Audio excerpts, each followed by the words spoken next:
Junta-se nesta altura, via Skype, Paula Franco, bastonária da Ordem dos Contabilistas Certificados. Muito boa tarde, seja bem-vinda.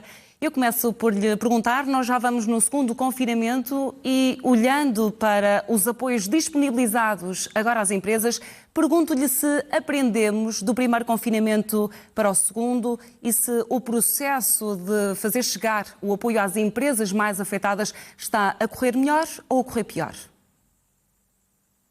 Muito bom dia. Temos várias situações aqui a analisar. Em primeiro lugar, o facto de haver muitos apoios está a causar muita confusão nos empresários e até nos próprios contabilistas, nas suas escolhas, nas opções e nas várias situações que mudam de uns para os outros. E isso cria muita instabilidade e traz complexidade ao sistema. Quando realmente se consegue escolher, submeter os pedidos, os pagamentos estão a ser mais céleres. Portanto, de alguma forma aprendeu-se, isto é, o Estado está a tentar acelerar muito os pagamentos para que os dinheiros cheguem às empresas e isso está a acontecer. Por exemplo, em relação aos layoffs e em relação ao apoio à retoma, aqueles que foram submetidos foram logo pagos ainda no final do mês de janeiro e estão previstos agora, mas por outro lado, a complexidade das normas evita e leva a que as empresas não peçam os apoios porque têm receio de ser depois apanhadas em restrições em relação a outros apoios. E, portanto, isso é que está a causar aqui a maior restrição, diria, o maior ruído na aplicação dos apoios. São muitos, com muitas regras, e acho que aqui devia-se ter aprendido e aprendido a simplificar, que é algo que por vezes é difícil, mas que se tem que fazer. Porque se queremos que o dinheiro chegue às empresas, se queremos que os apoios realmente não criem armadilhas, no fundo é isso que criam. Se eu peço um, depois fico presa ao outro. E, portanto, isso cria aqui muitos constrangimentos e acho que aqui a legislação devia ter aprendido com a experiência do passado. Vamos agora centrar-nos num apoio específico, no apoio às rendas comerciais. Começou esta semana, no passado dia 4 de fevereiro, que foi quinta-feira, com uma dotação de 150 milhões de euros do Fundo Europeu de Desenvolvimento Regional. Ora, este é metade do valor que tinha sido anunciado em dezembro pelo Ministro da Economia, Pedro Cisa Vieira. O que é que justifica esta alteração? Bom, eu não sei, mas penso que se foi anunciado que deve ser corrigido, não é? Aliás, o anúncio que é feito por um ministro deve ser respeitado, portanto, penso que pode ter havido algum engano, aviso, ao referir a dotação. Vamos aguardar para ver. Este apoio às rendas, aliás, tem algumas incongruências. Uma incongruência muito grande que tem a ver com os empresários em nome individual, sem contabilidade organizada, que lhes é exigido que tenham trabalhadores quando na portaria não está a exigir nada, portanto, o aviso está a exigir requisitos, critérios de elegibilidade que não estão na legislação, o que não me parece de todo correto nem legal. Portanto, acho que tem que se fazer uma profunda avaliação aqui sobre o apoio às rendas, que de facto também está a causar muitos constrangimentos e ruídos em quem quer aceder e causou aqui este constrangimento muito grande para quem não tem contabilidade organizada. No fundo, esses 100 trabalhadores neste momento não têm apoio nenhum e tem que se pensar que também precisam. Deixe-me colocar-lhe essa questão, porque essa é de facto uma das condições para micro, pequenas e médias empresas, é ter contabilidade organizada. Ora, há muita gente, como diz, e não só as sociedades unipessoais que não têm contabilidade organizada e se calhar até são aqueles que estão numa posição mais frágil, digamos que em termos de liquidez, de alguma forma estão a excluir-se essas pessoas. Que conselho que dá a essas pessoas? O que é que elas devem fazer? Eu acho que devem fazer pressão para a aplicação correta da lei, porque os empresários sem contabilidade organizada foram abrangidos aqui pelo alargamento do apoiar, mas no caso do apoio base só realmente se tiverem trabalhadores, mas isso sim está na legislação, mas no caso das rendas não está. E portanto acho que tem que existir a pressão de respeito pelas normas e pela lei, acima de tudo, para não causar estas confusões e não causar expectativas erradas nos intervenientes. A portaria já foi publicada há bastante tempo, há mais de 15 dias, portanto criou-se a expectativa defraudada e, entretanto, agora, de repente, na abertura do aviso, que foi no dia 4, a expectativa foi defraudada porque não foram cumpridos os requisitos que estavam inicialmente previstos. Portanto, acho que deve haver uma pressão para que se respeite a portaria, que é aquilo que dita as regras e os critérios de elegibilidade, e não depois uma regulamentação posterior. As candidaturas decorrem até que este plafond de 150 milhões de euros se esgote.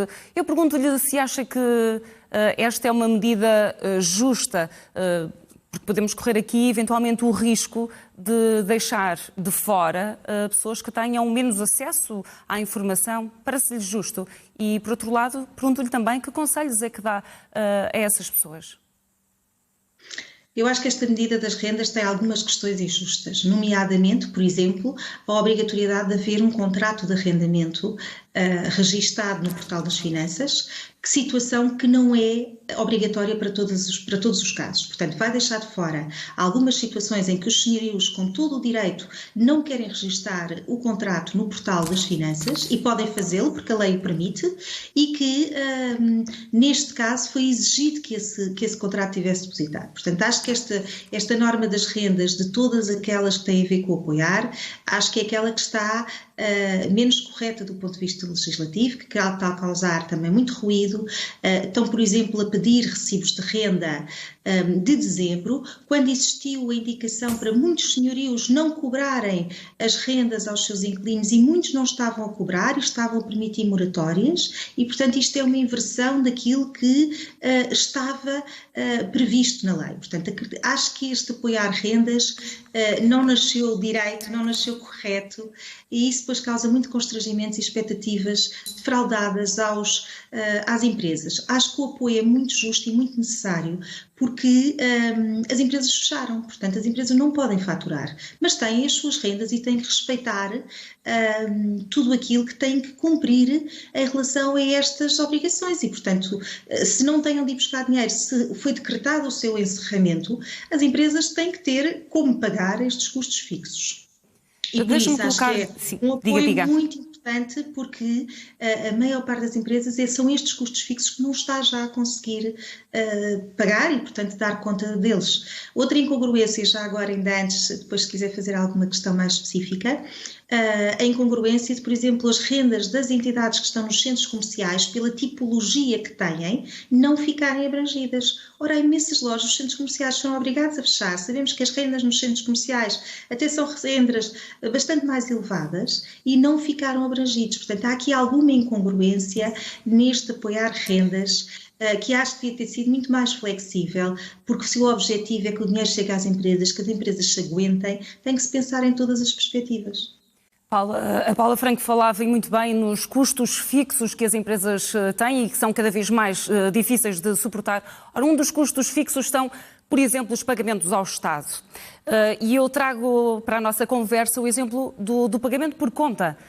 Esses são valores que são estipulados, tendo por base, portanto, estamos em 2021, por base os rendimentos de 2019. Já passou todo um ano. E não deveria haver aqui, por parte do Estado, também um exemplo, chegar-se à frente e ajudar também as empresas nesse sentido? Em relação aos empresários em nome individual, é verdade que o pagamento por conta é calculado com base em 2019, mas em relação às empresas, não. Em relação às empresas, o pagamento por conta que se tem que fazer este ano já é com base em 2020, portanto já é com base no resultado da pandemia.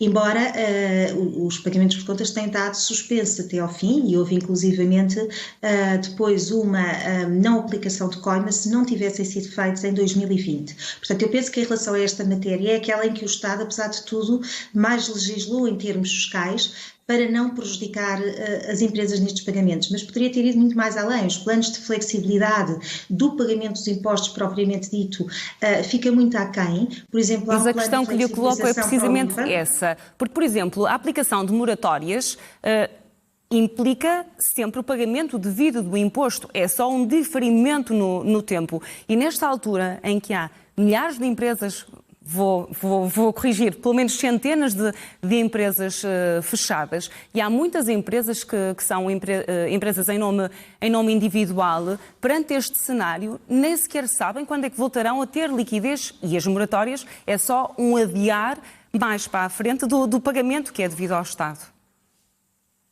É verdade, e aí eu acho que tem que existir essa preocupação. Por exemplo, uma das questões que temos chamado muitas vezes a atenção é a questão relacionada com o IMI.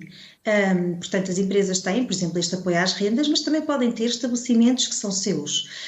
E se tiverem estabelecimentos que são seus, está brevemente aí o pagamento do IMI. E o IMI, por exemplo, não teve nenhuma redução, nem nenhuma flexibilização. E muitas das pessoas, e isto para pessoas individuais e para as empresas, era muito importante, se calhar, haver aqui, e aqui no IMI era possível fazê-lo, uma redução do valor, não era uma moratória, não era um alargamento de prazo para o seu pagamento, mas sim uma redução este ano que as empresas estão com tantas dificuldades e os particulares estão com tanta dificuldade em pagar o IMI das suas habitações próprias e permanentes. E, portanto, acho que aqui era uma medida muito simples e que significaria muito para os portugueses e para as empresas portuguesas. E que não fosse uma medida avulsa, que de resto variasse de conselho para conselho. Paulo, deixe-me colocar-lhe uma última questão. Este último ano foi muito desafiante para os contabilistas.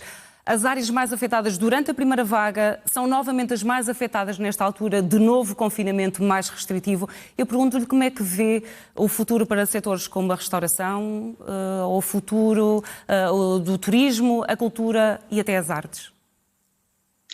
Bom, eu aí acho que vão ter um futuro muito positivo. Isto é, assim que passar a crise. Acho que temos um país com um turismo que estará a regressar assim que tudo isto passar. O nosso problema é os timings e quanto tempo é que as empresas se vão aguentar até que isto passe. Porque quando passar, eu tenho a certeza que vai haver um boom enorme no turismo, na restauração, que se vai recuperar rapidamente aquilo que se sofreu neste tempo. O que era importante era a vacinação mais célere, para que tudo isto passe, para que possamos ter as nossas vidas de volta e consigamos recuperar a nossa economia. Portanto, eu vejo o futuro muito risonho, mas ainda temos uns meses pela frente difíceis para estes setores.